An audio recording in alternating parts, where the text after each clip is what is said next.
Yeah, yeah, yeah. Huh. Yeah. It's percolating. Good morning. Yeah. Good morning to the people on Facebook. Good morning to the people on IG. Good morning to the people on the YouTube. Good morning to the people on LinkedIn and Twitter too. Java, Percolating. get a vibe, stay ready. Truth in the cup, keep it strong, keep it steady. Pull up a chair, yeah, take a sip with me. Good morning, good people. Java with Jimmy. Good Morning, good morning. Yeah, the love percolating. Vibe percolating. Java with Jimmy. Good morning, morning. Good morning, Yeah, yeah, yeah. good morning. Yeah, the love. Vibe percolating. Yeah, Java with Jimmy. Good morning, Morning. percolating. Yeah, we in it. Yeah, we in it. Good morning. Good morning, Java with Jimmy. percolating. Yeah, we in it. Yeah, we in it. Good morning. Good morning. Java with Jimmy.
Good morning, everybody. Good morning, good morning, good morning. Today is Monday, July 6, 2026, just about 2 days after the 4th of July. Again, welcome to the Java Cafe.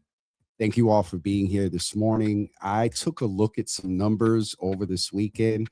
I welcome people every morning, but I want to welcome I want to say about 120 new followers across platforms over the past week or so. We'll get more into what this platform is later. You'll find out a little bit about it today. It's a platform that moves in the space of public policy, civic engagement, public health, mental health, and really anything to do with naming inequities and then figuring out a way how we as a community address them. So again, welcome to the Java Cafe. Now, listen, for those of you that have not liked and followed us, make sure you do that. Also, consider sharing today's episode because, as Nia Grace says, and I think I ran this by Brother Carlos a couple of months ago, we're probably going to have an impromptu We Need to Know community meeting in a virtual space this morning. And so let's sort of level set a few things. And the first thing I will say, and I admitted this to Brother JL last night, I'm tired. And I'm not so much tired of the work, advocating, naming things, suggesting resources and engagement. What I'm tired of is the cyclical result of doing the same thing, being almost insane, and expecting a different outcome. And so I will do my best today to try to stay focused on dialogue and engagement. And thank God for what I call my Yoda checked in this morning to kind of help me level set, because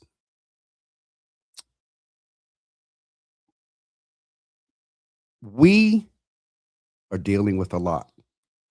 And for those of you that knew me before any platform, before COVID, before March 23rd, one of the spaces that I have been consistent in advocating, fussing, fighting is violence prevention, intervention, and in the worst case scenarios, responding to issues of trauma, even though that happens in sometimes when you're intervening and working to prevent, or you're working to prevent and intervening, there are trauma points there as well.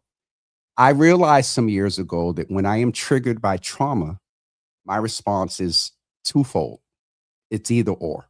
It's either attack systems, people, cabinet level, directors, that have responsibility for preventing, intervening, and responding.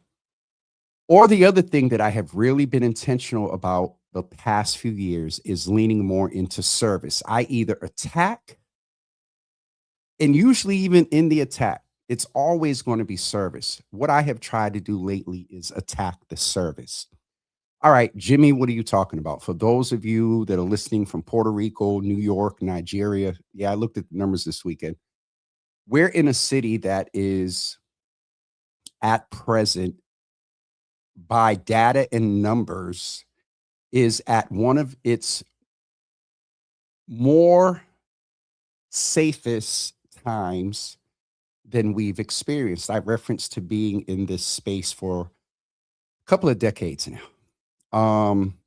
And the incidents and the fatalities, those who have transitioned due to being victims of those that feel that they have no other choice but to shoot, the numbers are less. And let's just hold one fact there.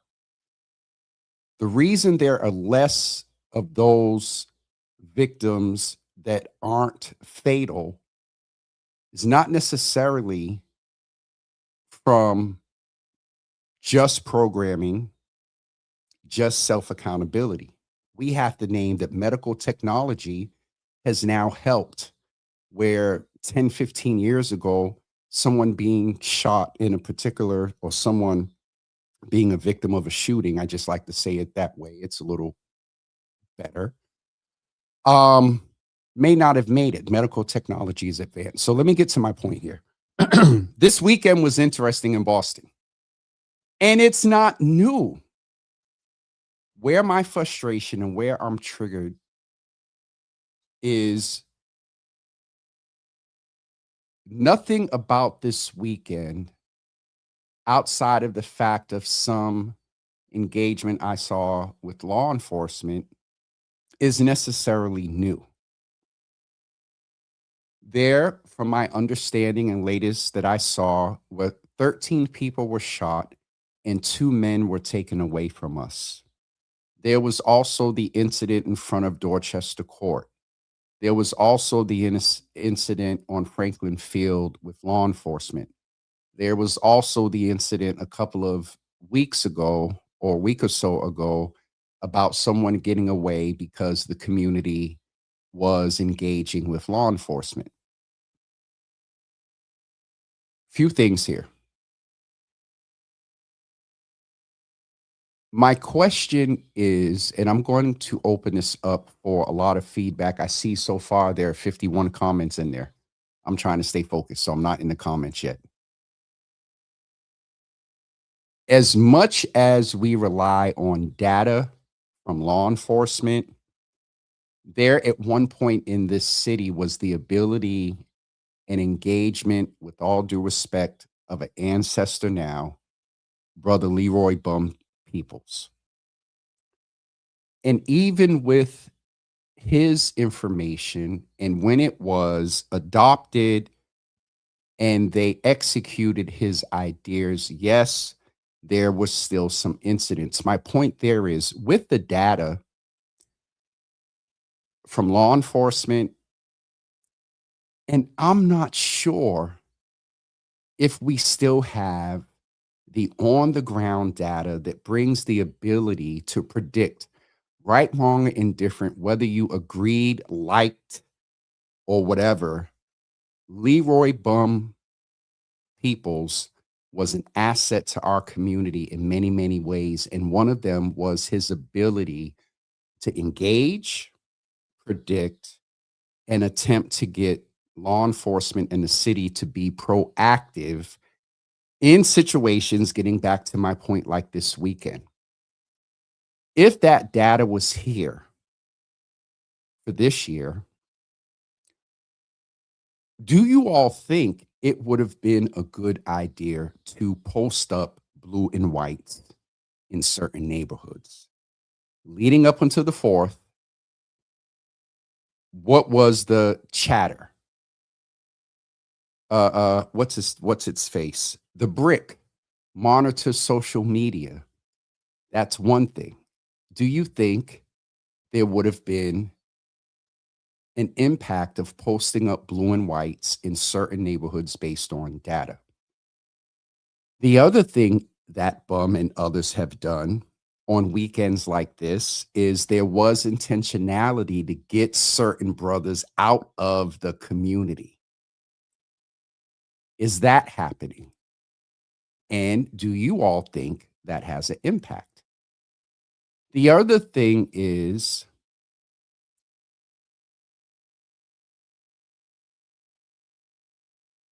how are we aggressively addressing the trauma from awareness, witnessing, being connected directly or indirectly to these incidents, in which it goes back to my point of prevention?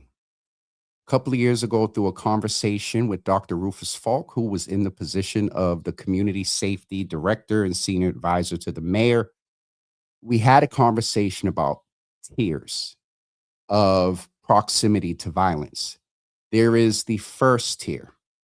In it, directly impacted, have unfortunately been a victim of a shooting, actively naming a set or a gang, first tier.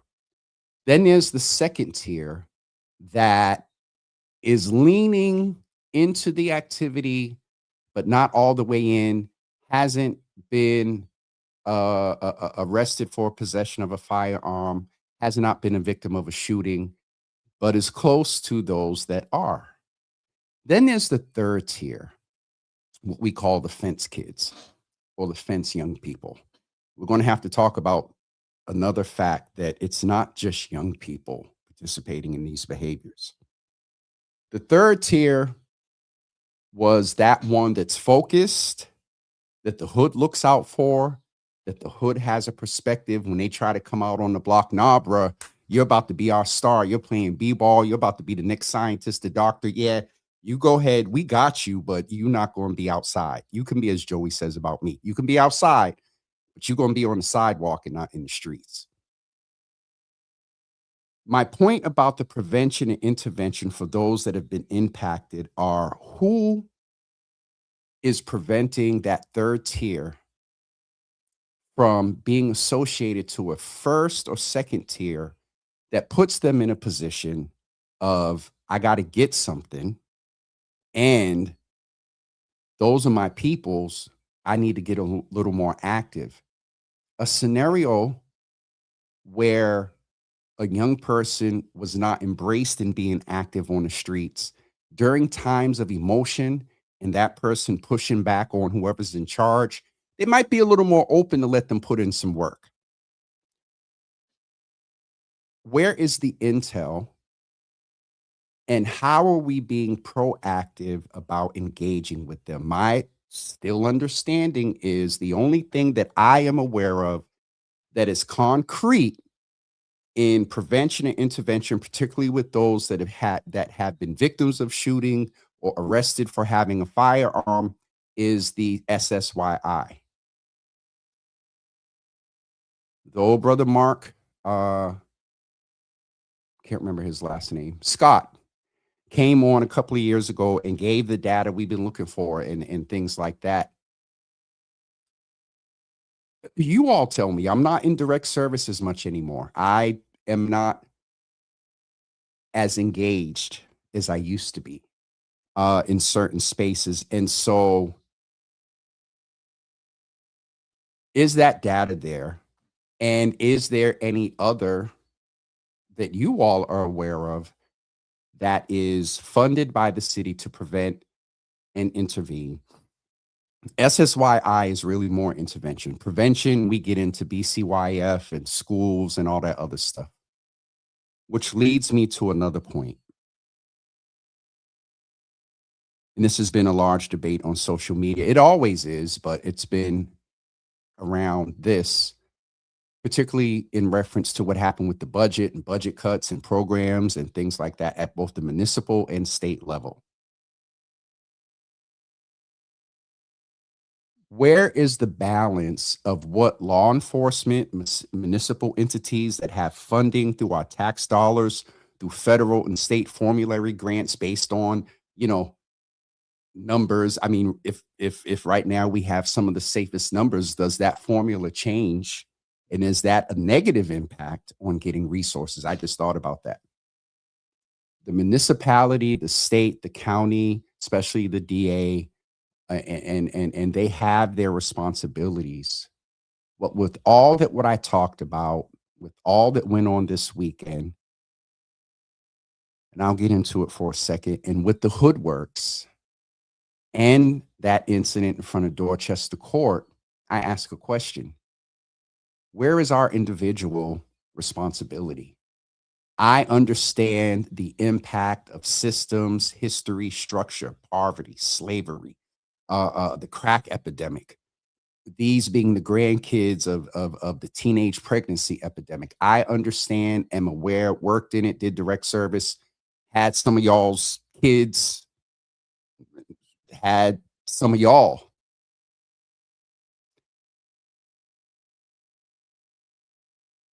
But at what point do we, one, not put ourselves in situations to further the narrative of the mainstream media, who and what we are? And at what point do we sit back and think about the impact and the, what's the word? The results of certain decisions? At what point, especially, and I'll back off the 21, especially if you're 25 and 30, at what point does individual responsibility play into knowing that that second or third drink might just put you over the top? I know 1 or 2 espresso martinis, I'm cool. 3, depending on what I ate, how much water I've had. If I get past the 3rd and get to a 4th, I'm not driving. I'm with a small group of trusted friends. And for me, where I wouldn't be flirtatious, I might be a little more flirtatious in a very obvious manner.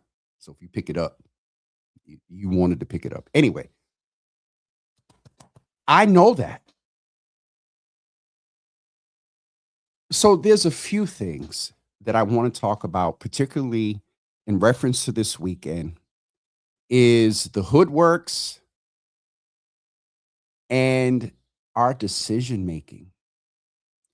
I'll start with the decision making in the incident in front of Dorchester Court. Woke up yesterday, opened social media. I'm really trying not. I did that a couple of weeks, and I literally heard something say, "Don't start the day looking at your phone. Just get up, go get some water." What did I do? I picked up my phone, and there was stuff. I picked up my phone yesterday, and I saw the video of the fight with the group of women in front of Dorchester Court. Traffic was stopped. There were brothers there, and there were about 20 phones out. There have been a couple of iterations of the video, a couple of angles. And from what I gathered from the video, something happened maybe with traffic. Someone yelled, someone approached these are women. Someone approached the car. One of the women threw a drink in the car. The driver got out the car. They started fighting. They had like 2 or 3 rounds. And there was some observed efforts to try to de-escalate it from a lot of the brothers that were out there. But then there were brothers that were giving commentary and one of the women's breasts got exposed. And I talked about the drinking a few minutes ago because it was obvious that one of the women was drunk. And let me just put this in there. The 3 a.m. Ed Flynn Stop. No, stop. Because a lot of times folks be pre-gaming before they even get to the club. My point there is where does that where do we begin to say, hold on, maybe I'm a little tipsy. Because I thought it, I'll say it. I know some people are dealing with things and self-medication of alcohol and weed and sex and buying things. We all have our outlets. So we got to give some grace for that. Yes. I would presume that of the 5 or so women that I saw involved in this, 1 or 2 were maybe parents, and presumably parents of children that are able to be on social media. What you gonna say to your child if and when they see that, or even a couple of years from now? Stuff resurfaces, memories, anniversary, folks share. I know that there's a hard balance between individual responsibility and also the awareness of, as a people, we often are responding to systems and structures that are built against us and to keep us down. But those before us had a lot of the same pushback. It was a lot more physical. They were sprayed with hoses. They were beat up for sitting at counters. And I just am bewildered, concerned, scared, afraid with, and I'm going to get into the hoodworks in a minute, with this, and I have to talk about this. Law enforcement, first of all, in its origin here in the city of Boston, was formed to bring slaves back to their masters. Let's just keep that true about the history of BPD. BPD has a long history of racism, nepotism, Joey Bennett, Murder in Boston. Watch it. You want a good overview of Boston of last couple of decades, watch Murder in Boston. As much as there's been a push for community policing, and I believe, yes, do we need more police? Yes. 2 reasons why I say that. I'm going to get to hoodworks. I'm reminding myself. Y'all are up to almost 100 in these comments. Brother Darnell Singleton last year or the year before said to me, and he's a Republican. I call him a Black Republican. He said we do need more police for the simple fact that if you have people that are on any job that are picking up different shifts, yes, trying to make money, the overtime budget is a whole nother conversation we're not going to get into right now. People are overtaxed, they're tired, they're and that puts them anxiety, not getting enough rest, maybe not eating right, whatever, when they're in situations where they potentially feel that their life is in danger. I'm talking police in general. It could tend to make them more prone to hurt one of our babies. Also, I think it's important, and shout out to Sister Elise that I met in Puerto Rico, who was an officer here in the city of Boston, Nora Baston, Brother Manny, I can see his face. I just seen him at Lawn on D when we did the commercial. Brother Lopes, head of Manlio. We need, yes, more officers, but those officers, I believe, would be more impactful in protecting and serving if they were from community. Another offshoot, we have to also know that law enforcement probably right now is not one of the most desired occupations in our country. So all of that to say that, yes, to get back to my earlier point, posting up blue and whites in areas that we have data that might be more active. I'm not going to use the terminology HS, that might be more active. Yes, we have to also name, as I was getting ready to finish out on this police part, is that its history despite some of the good officers that I just named, the Patrolmen's Association, a lot of officers, and I got some intel right after Stevenson King, right after Nicholas O'Malley killed Stevenson King, that the behavior of some of the officers was very interesting. And I got this from a well-established, known, no, not known, because they're behind the scenes, a well-established, knowledgeable is what I meant to say, officer. Here's the thing that individual responsibility, I believe, would help us more, is we don't, right now in the climate of Boston police and the community, what happened from way back in the videos with the young people attacking the officer to the video of the young man engaging with a brother from the community, and they were throwing beverages and stuff, and the guy got away, to the fallout from Kevin D.A. Hayden. And at some point, we got to talk about this DA's race. Two of the candidates have reached out. One, the incumbent I talked to, the other two have reached out.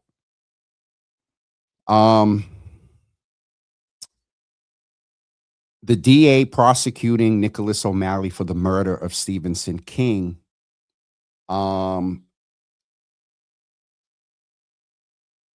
we don't want to deal with law enforcement right now. We really don't. This city's history, law enforcement's behavior, tends to lead me to put out a warning that a lot of times when the energy is like this, I'll surmise it and say we wind up dealing with situations like, and people have been posting some of these engagements that have been increasing lately. You fit the description. Things like stop and frisk, though it's not. You also have to know law enforcement, oftentimes the officer's goal to get a criminal justice degree. And so they know how to use verbiage with their recorder on to curate a narrative that doesn't work for us. Why put ourselves in that situation? Uber, if you're going to drink. If you know that you turn up, you get a little spicy and people can't even look at you, if that's at the fourth drink, have 2.5. Drink water. These are some sort of simple things, but I'm very, very concerned about, we're just at July 6th. We got another 60 days to get through the summer. Then we go back through the cycle of when the young people go back to school, and that brings its own issues. What are we going to do? With respect to Michelle, Isaac, and all of those people that are currently in these positions, it's cyclical. Nothing about what happened last night. A lot about our response, from the complaints to the pointing of the fingers to the valid gaps in resources, people in positions just collecting a check, the wrong programs being funded, those are valid. I can go on Facebook and change the date and go back 10, 12 years ago. It's the same thing. I thought it, so I'm going to say it. That is not to disregard the individual impact of the 2 lives that were lost this weekend. And I don't have their names, and I wish I did, so I could say them. But I heard one was referred to as a coach. I think one just put out a project in the artistry or music area. So I texted the mayor. I had text conversation with Isaac, brother Dr. Yarbl, this morning. I was going to play his last episode with us. I availed the platform and said, hey, let's level set. Interestingly so, please help me wish Dr. Yarbl a happy birthday. His birthday was yesterday on July 5th. And since he's been in this position, his birthday probably for the past 2 years has been interesting. And does he have a right to celebrate? And does he have a right to take downtime? Absolutely. With clear coverage. within his cabinet or his bureau. Hoodworks, and then I'm going to go to the comments.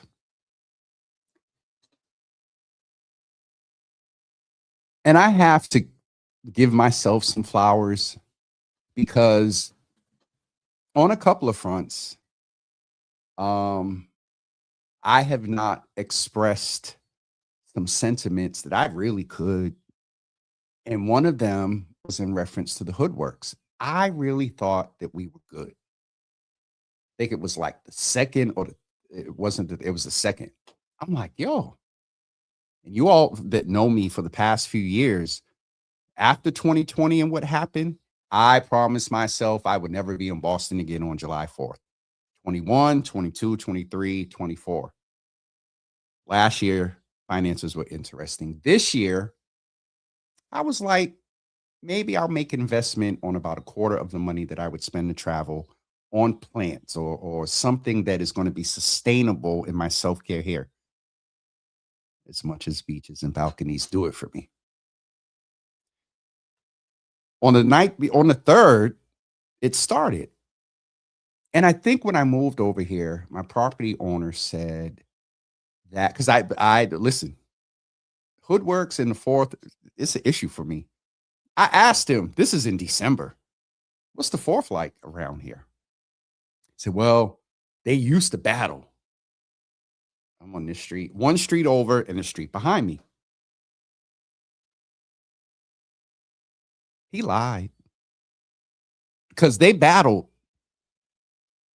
I'm just going to cut to the chase. Some presumption here. Grown ass men at 1 a.m. on the 4th and on the 5th who are letting off, the Patrolman Association said mortar type fire, something. They used the word mortar.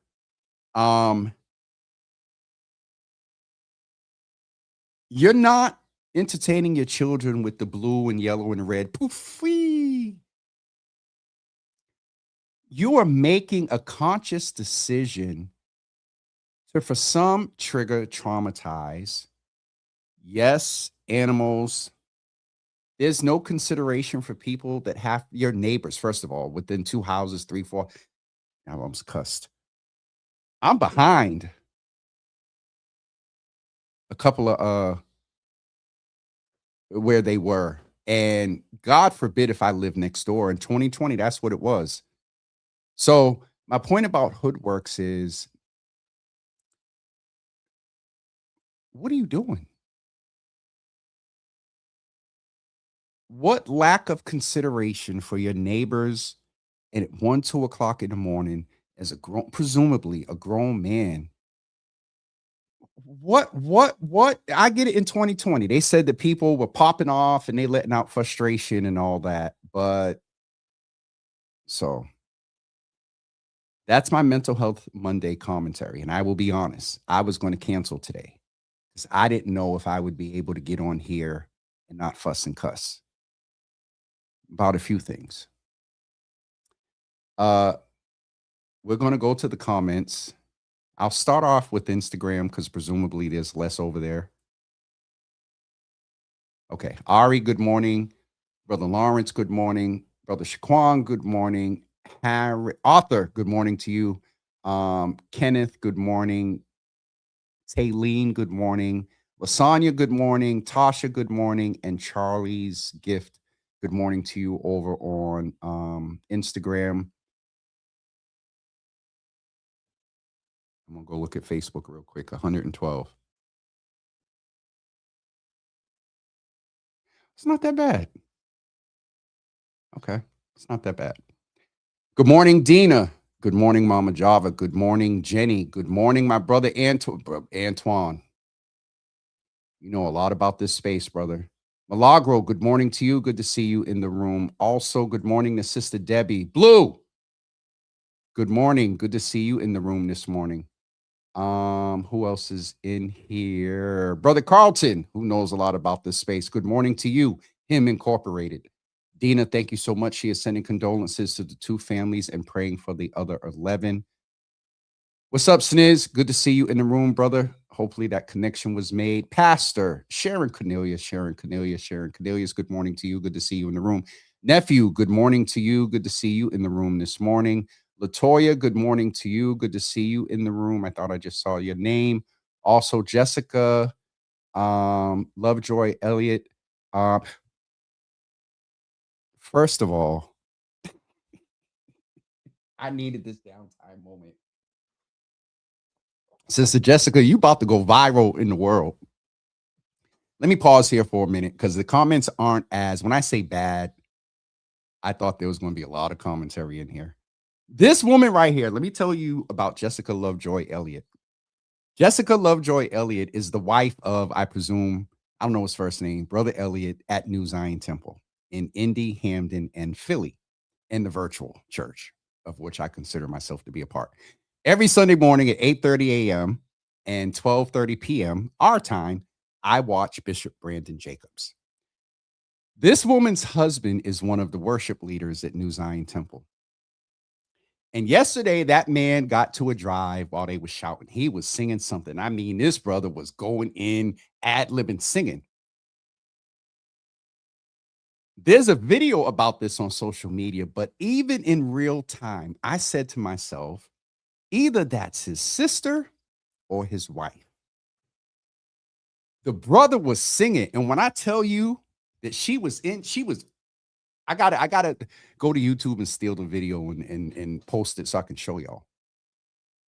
Somebody captured the video and then put a post up and said that that's how you're supposed to cheerlead your man. And let me tell you what Sister Jessica said in her response and comment. And I'm honored that you're in the room.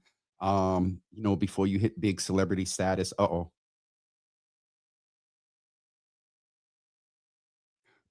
Somebody's watching. It sent me a nice, opinionated, well-informed text. Let me get to the picture of what she said about backing her husband. Hold on, where is it? Where is it, Jesus?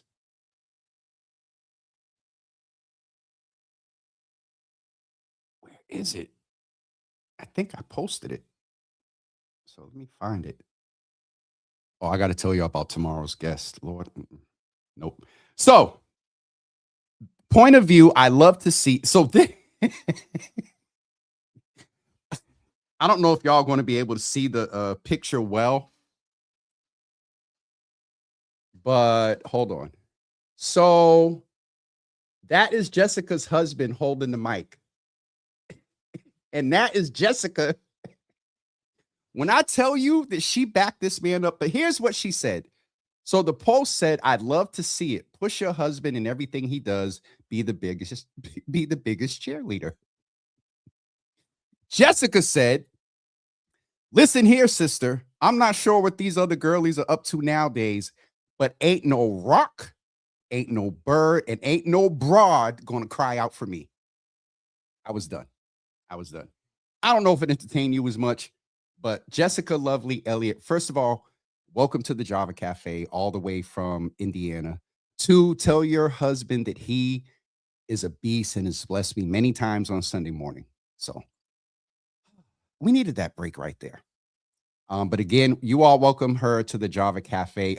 Sister Jessica, we got a whole mother's board in here. I'm a backslidden elder, so there's a whole bunch of churchiness that happens in here often. All right, folks, the comments aren't as community meeting as I thought they were going to be. Asia, good morning to you. Good to see you in the room. Lou said she's coming for City Hall, and Mayor Wu.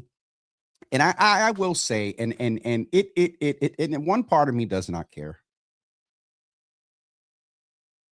It's not a cap, but as I said before, and Charlene put a post up, a couple of other people, nothing about this is new. Nothing about this just happened since November of 2021 when Mayor Wu got inaugurated quickly. So, there's some now. Have I sent some punes through the air at City Hall? ASEA says a city flush with resources, but disbursement in BIPOC communities are pretty low. Yeah, I haven't even gotten to my fears about next summer. I haven't gotten to my fears about the school year. I haven't gotten to my fears about the holidays rather. And y'all know a year ago, I thought it was going to be one thing and it ended up being the orange man using Snap as a weapon. You know, oh, sorry. That was Alexa. I've been on here a minute. It's 10:45. We're going to get ready to wrap up. Nicole, good morning to you. Good to see you in the room. Opal, good morning to you. Good to see you in the room. Also, Damami, good morning. Good to see you in the room. Hope to see you somewhere else very soon. I think Brother Milton, good morning to you. Good to see you in the room, my brother. Thanks for coming on last week. I was so disappointed yesterday, Friday. CV didn't win. Brother Carlton says, as I went through the city this weekend, it felt like I was being trapped off and confined to certain areas. As I moved further downtown Boston, there wasn't that same security. There wasn't the same intimidation. And it's very sad. But at this age, I must say some police engagement is needed, but listen to what that's his name of his program. Listen to what him said. There's a whole bunch of validity in that. Sniz is saying, yes, Bum was a big asset to the community. He is definitely missed. And I want to be clear. Yes, the work, but personally, because Bum, Bum and I had a couple of conversations early on, and we had, and when he passed, someone pulled me aside and was like, the love and respect he had for you, just know that. And I was like, whoa. And I mean, we expressed that through our work, him coming on the show, our engagement, our texts. It took me a few weeks after he passed anyway. He was definitely an asset professionally, but personally, that brother was a good brother to me. Brother Chris says, police prevention without harassment would help. This would keep communities. ASEA is sharing with us, I lost my brother to a shooting in 95.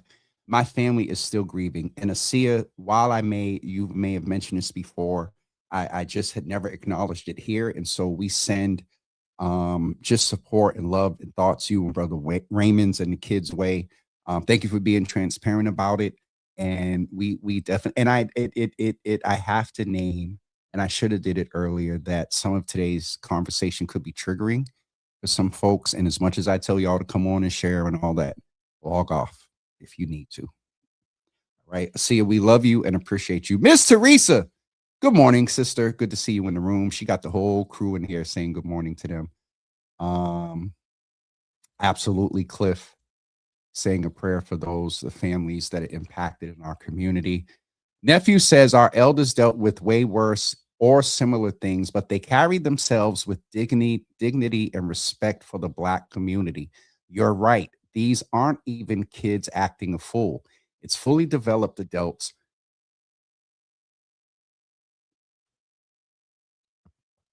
Are they? Nephew?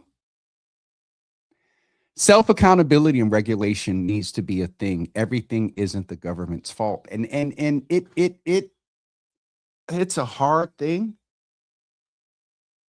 And I'm going to use Brother Carlton as an example because he said as he gets older, because 20 years ago, I don't think you would hear Brother C talk about we need more police. Maturity, life experience, observation, it gives you perspective. And if that perspective is towards peace and humanity, our thoughts toward things may change. And so, the self-accountability, to Nephew's point, you're right. These aren't even kids acting a fool, or I would say just kids. Dorchester Courthouse was full grown driving, well, at least one of them women. A lot of the brothers that were not aggressive in breaking it up were over 21. 21 today isn't what it was when I was 21, but you got to give some credence to that. Asia said there aren't enough resources for parents struggling with children lured or engaged by the streets. And that has been a resounding concern. Balance with it starts at home. But when they're not in the home, or as I often say, if the homes are not conducive to a productive environment for the children, if parents reach out, where do they go? My god sister aunt, Nika, I saw her, a huge advocate, Alexis, mother of Amin, nephew, nephew. She advocated to get resources. And the interesting thing in Brother Roof, Dr. Falk and I talked about this, is tiers 1 and 2 don't often get until they're at the closer of tier 2.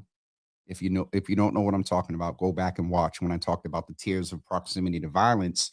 Tier 1 definitely does not get resources to prevent from getting the tier 2 and tier 3. And we have to, that's where the prevention piece comes in. And on the balance side of that, while there programming is a good proactive preventative resource. And then to Asia's point where she says lured or engaged by an incident, by social media, by the limelight of looking wonderful. When I was coming up, it was all the flashy jewelry and the drug dealers and the cars. These young people see somebody on social media behind a camera with a backdrop and just think that that's it. That was a very generalized statement, but I'll blame it on 54. Dina Marshall Tarver, Good Trouble Java. I don't know the answers. I know we need more police and we need other options and help for people. A lot of mental health issues. I think people need to put their phones down and stay off social media for our young people. Our young people and our old heads too. Because the truth of the matter is some of these old... Nope. Michelle, good morning. Good to see you in the room. Asia is sending prayers up for the families that are dealing with losses of the loved ones. And Asia, I'm thinking this in real time. You know exactly what to pray for them. So you know exactly what to put in your prayers for them. Pastor Sharon Cornelia says we need to begin to put...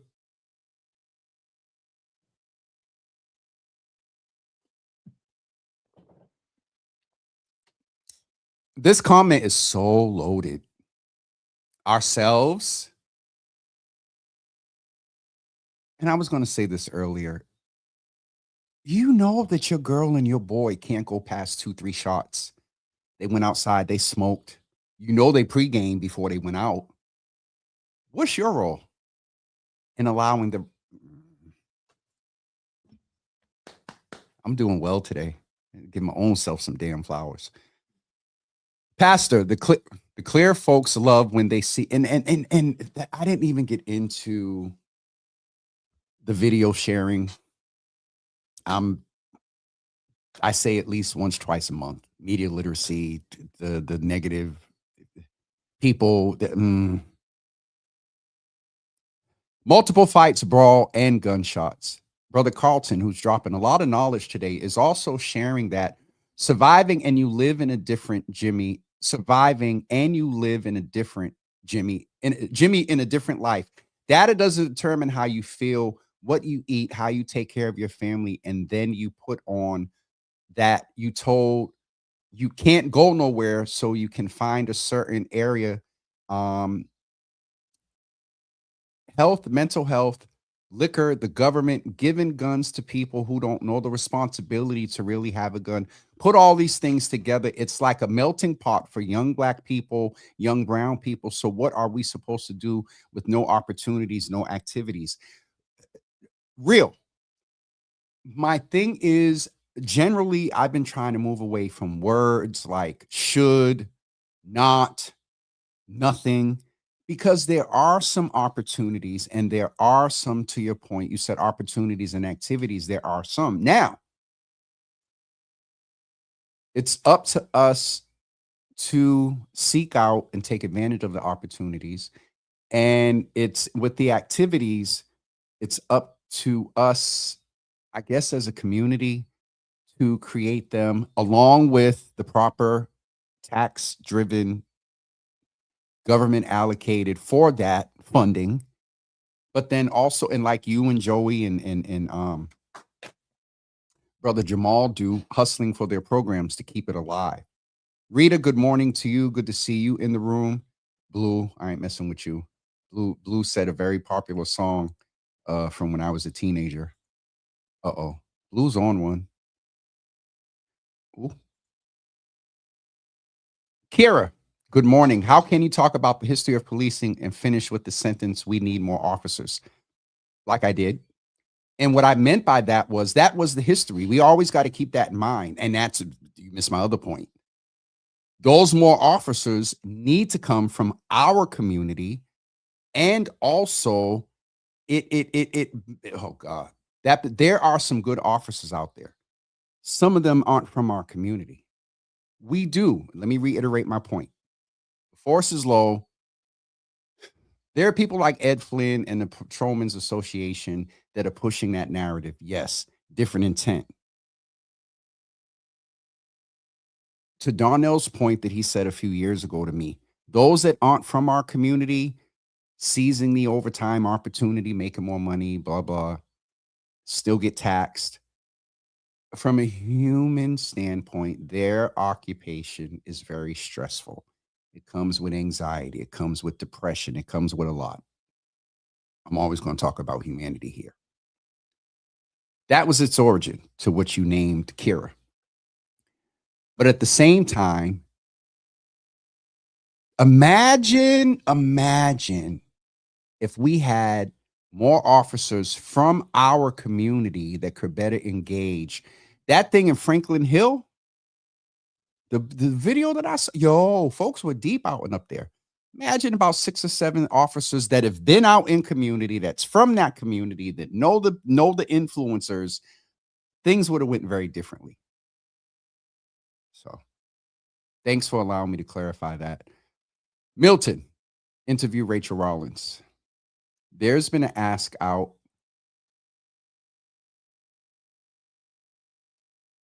As I said earlier, 2 of the candidates reached out. Miss Teresa, that's exactly what the issue is. Authoritative measures and agencies can be put in place, but if the individual doesn't police themselves, nothing will stop the bad behavior until the people doing wrong take a long, hard look in the mirror and want to see themselves in a better place. Everything will remain the same. Nothing changes if nothing changes. That's what I said about insanity. Miss Teresa, a few things there. So I thought about this morning. I got to do some research. And I know just semantics on words, but I would say monitor themselves. I need to do some research on the correlation between the word police and policy.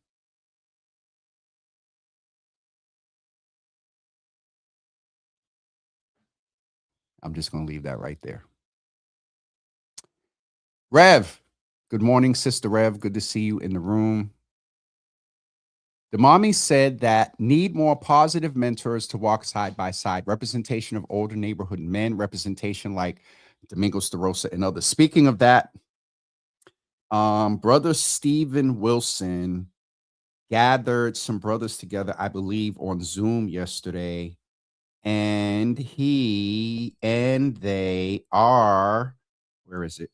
They are meeting today at, where is it? I thought I shared the post. Good afternoon. Let's get 50 black men to hit the street starting tomorrow. This was posted yesterday. They are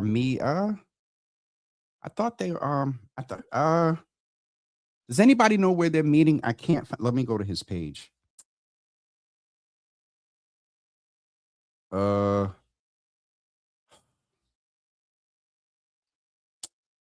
had it. Who asked me? Janky Java. I'm gonna find this thing.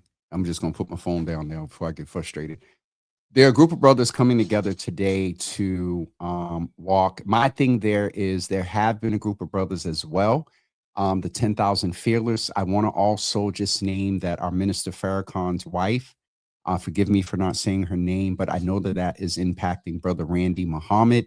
I mention that because I'm thinking of 10,000 Fearless, which is a group of young men that have been walking our neighborhood for years, taking out resources to the community. So hopefully there's some collaboration with that group there as we please keep Brother Randy and Minister Farrakhan in your prayers. Cora is in the building. Good morning, Cora. This weekend should have been about family, friends, cookouts, and making memories. Instead, too many families are mourning loved ones. People are recovering from gunshot wounds, and children witness things no child should ever have to see. It's heartbreaking. We have to do better for our communities. Too many lives are being changed forever by violence. We need to show our kids that there's another path, support one another instead of tearing each other down, and work together to make our, and it cut her, rest of her comment off as this does. Cora says also, we have to admit that the 4th of July isn't what it used to be. Memories with the people we love. Now, too often, we wake up to news of lives lost, people injured, and families forever changed by violence. So sad. In Cora saying that, I will name for the Winston and Washington side of my family in 2011, I got a phone call from Elder Heidi Ivy, who's a charter member and in here often. She left a message and said, James, I need you to call me. She wouldn't leave the message. I still have the voicemail from that. And that was on July 5th. Sean and Joey had got killed in a double murder over the night from the 4th to the 5th. And so it is definitely a very interesting time of year for that side of the family. And so again, that's going back 15 years.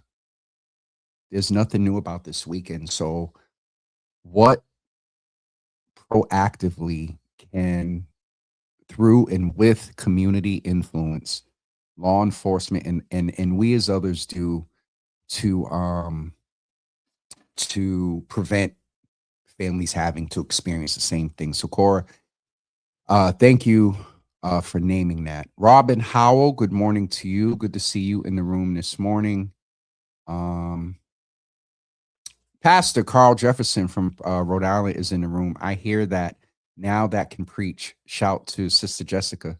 Absolutely. Absolutely. I love it. I denied it before. It's Wavy in the building. Brother D, I saw y'all out there. It's Wavy in the building. What was his post? Fourth wave or something. Good to see you in the room, brother, as always. Miss Teresa is saying my condolences and love to all the families and friends of the lives lost and lives changed by the horrible events of this weekend and beyond. Pam, hi, sister. I know I'm going to scroll down. I'm sure you got some commentary in here. Brother D, some parents...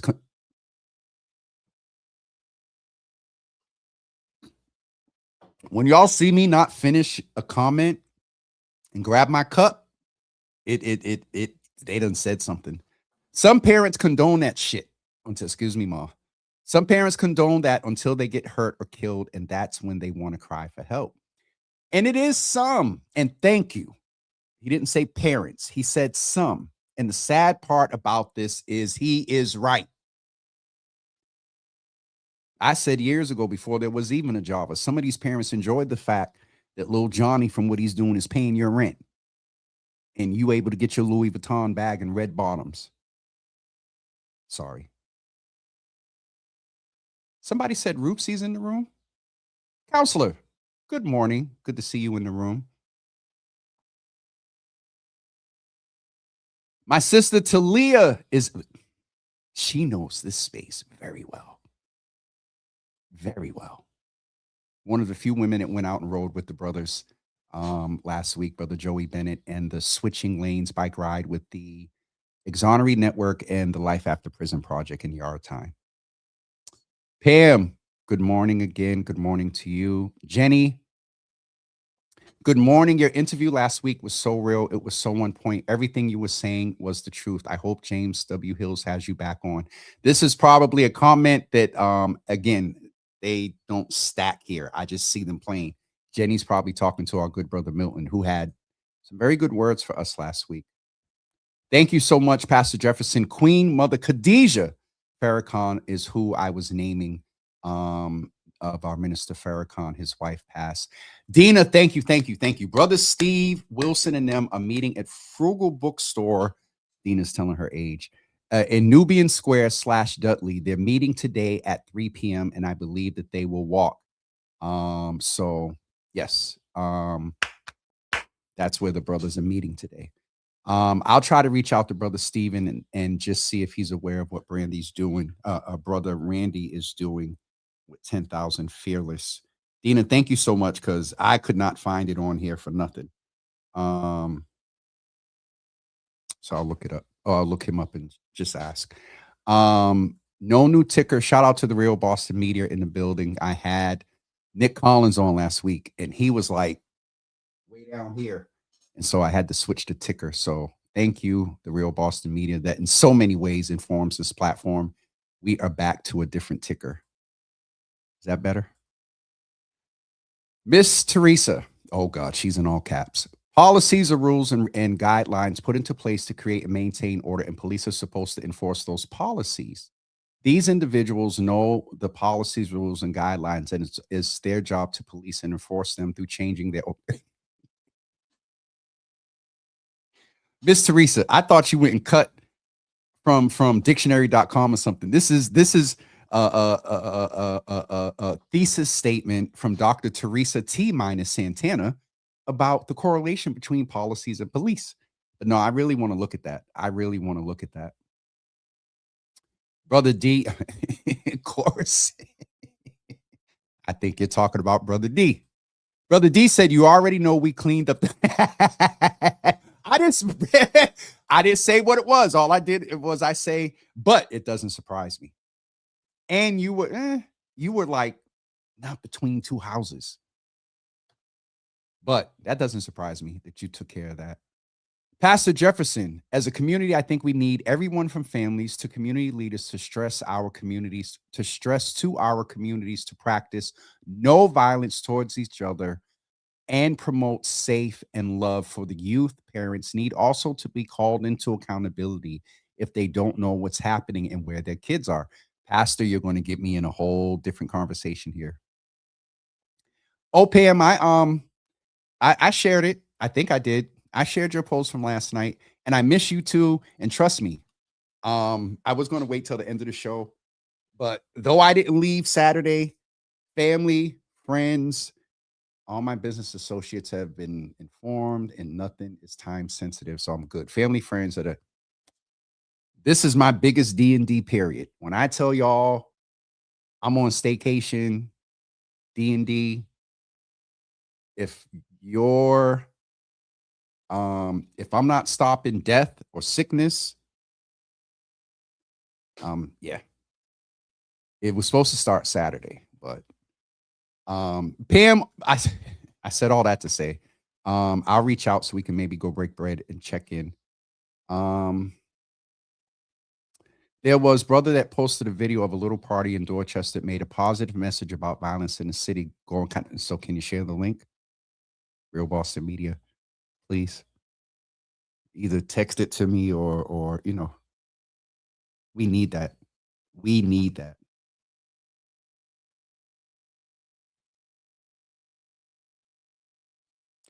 We are currently offering a versatile remote position in partnership with Career Builder. The role focuses on assisting digital vendors by optimizing product listings. Sometimes I want to entertain these spam people. All right. It's 11:08.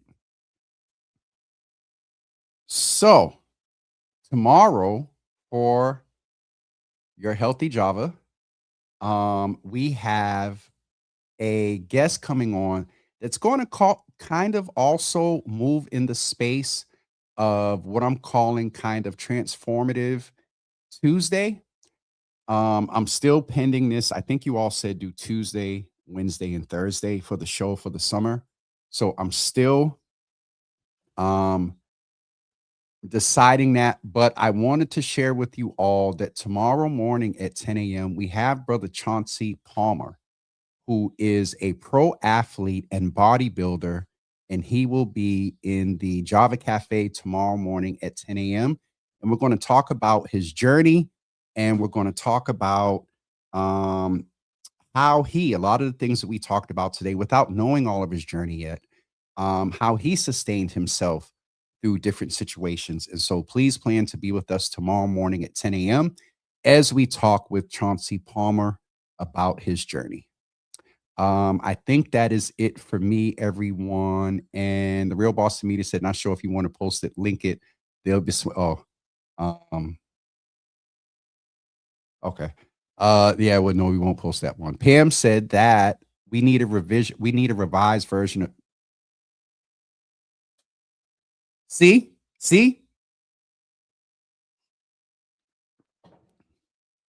Brother Antoine Swan was in the building earlier. And I'll be honest with you all. I've been fighting with this. I agree. It does not need to be a city entity. It needs to be, and I'm not against unions. And if they unionize, as long as they can still do the work. Part of the reason, small part. There's a pie. There's a slice of it. Let me be clear. Part of the reason that the street workers wasn't as impactful, those that are employed by the city, when we had Street Safe, was that their hours and time, they did not have the flexibility because the union wanted either more money or maybe, I don't know. My point here is I had talked to brother, if I was going to put something together like that to go after funding, Antoine, Joey Bennett, Brother D, Talia, there's a couple of people in here that could come together and rewrite. And this woman was the last. Were you? Sorry, Talia, you got me stuttering. Pam, this is your fault. Because I told y'all this is a space. Talia, I believe, was the last director of what evolved into SOAR. And I say this all the time. There was more good with SOAR than there was bad. Who's at the MBTA stations? Who, could have been with the community police officers, who could have been dispersed out to Franklin Field or Franklin Hill the other night? Who can have their ear to the ground like Bum with other little bums that they all shared information. I'm not saying it's not happening. And not that I need to know everything. But somewhere it was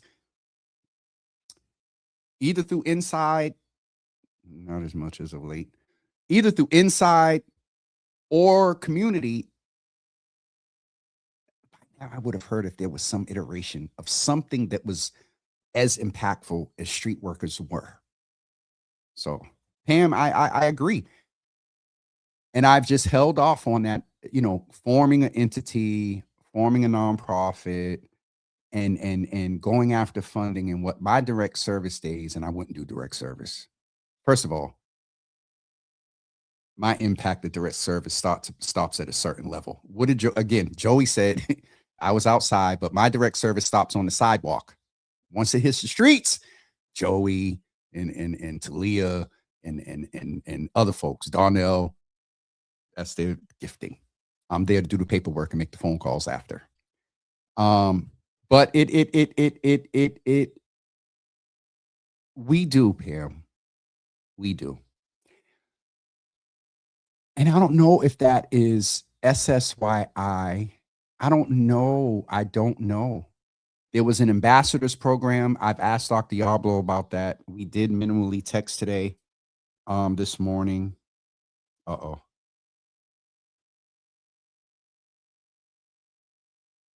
Hold on.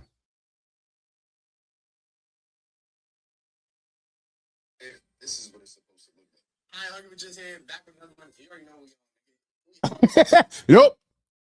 I won't be Real Boston Media. You about to get me in trouble.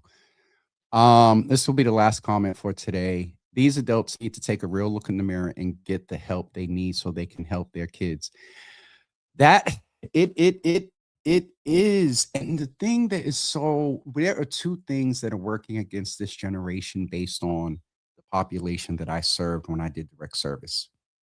And I was saying this 10 years ago, so now it's probably the great grandkids. We are dealing with the great grandchildren of the crack epidemic and probably the great grand or grandchildren of the high rates of teenage pregnancy. My point there is that remember that grandparents ended up raising their children. They may have not had the wherewithal.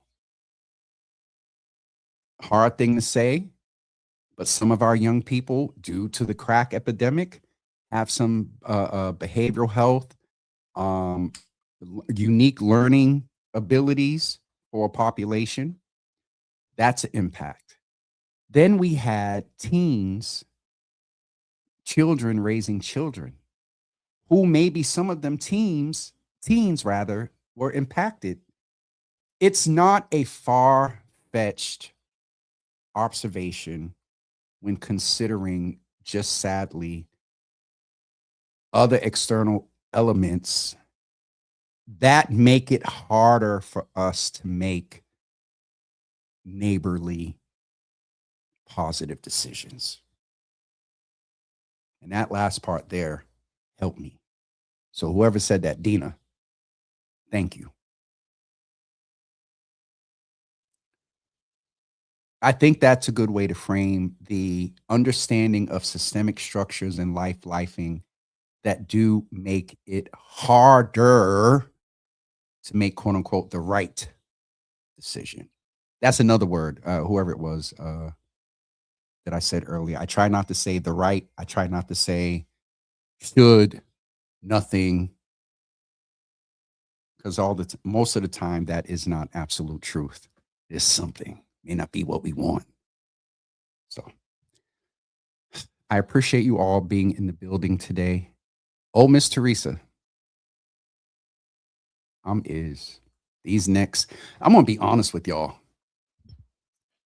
I turned 55 in September. My celebrating starts now.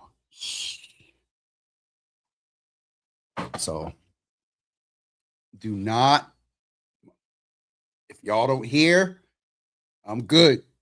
I also have to do a lot. We got to raise the bar for this platform. So the way I'm wired, when I have nothing, my phone is off, I'm more productive. I don't know, and I get distracted easily. Somebody send me a text, James, we need. Here I am 3 hours into advocacy and emails. So I love what I do, but got to stay focused. All right. Latoya, thank you. Hold on. Let y'all take a screenshot. Hi, Miss Teresa. All right. Listen, I love when we have moments in this Java Cafe where I can giggle and smile with you all. It's Milagro. I ain't said your name a lot lately. The weather was terrible. I can go outside. Yesterday was the first day where I was like, okay, I can go outside. I went down a couple of days during that heat wave. I went to pick up the mail and broke a sweat. All right, before it gets to 11:20 and then y'all trying to keep me to 11:31. Have a great day, everybody. Charlene put up a post early, and I'm going to share it with you all as a point of inspiration. I got to get my two screens back because this doing the phone, and I don't know if I told y'all, my Mac screen broke. So I'm on y'all should see the rig I got set up here. I could show y'all, but what am I doing? Charlene.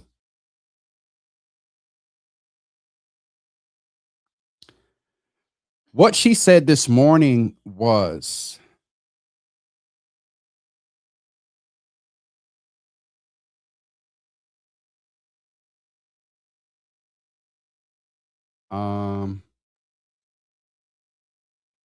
Happy Monday.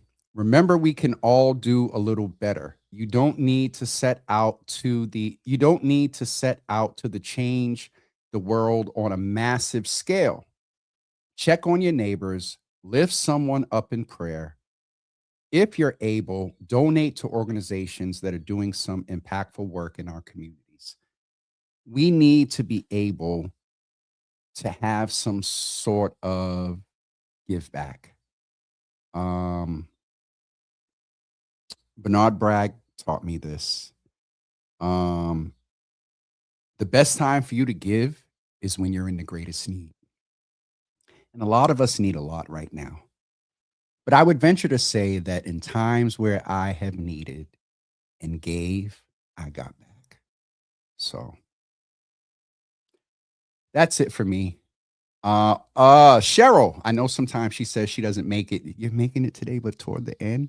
So I wanted to acknowledge you and say good morning, Cheryl. Let me just do one more check over on Instagram. DJ Mike Bowles, the Man Majors, Henrietta, Denise Vibes. I think I know who that is. Grace Made Designs. Kareem was over on Instagram as well. Brother Arthur from the Vineyard was on there as well. Table Manners DJs. I like that. Vibe Check Sensei. I think I know who that is. And I think I got everybody on Instagram. All right, folks. That is definitely it for me this morning. Miss Teresa said, I cannot go outside in heat because you know what happens to chocolate when it's too.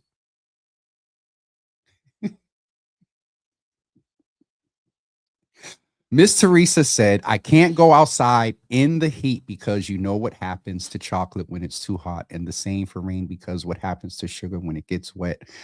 Are my mom's favorite phrases. I tell people all the time, I can't get wet. I might melt. All right. Y'all have a great day.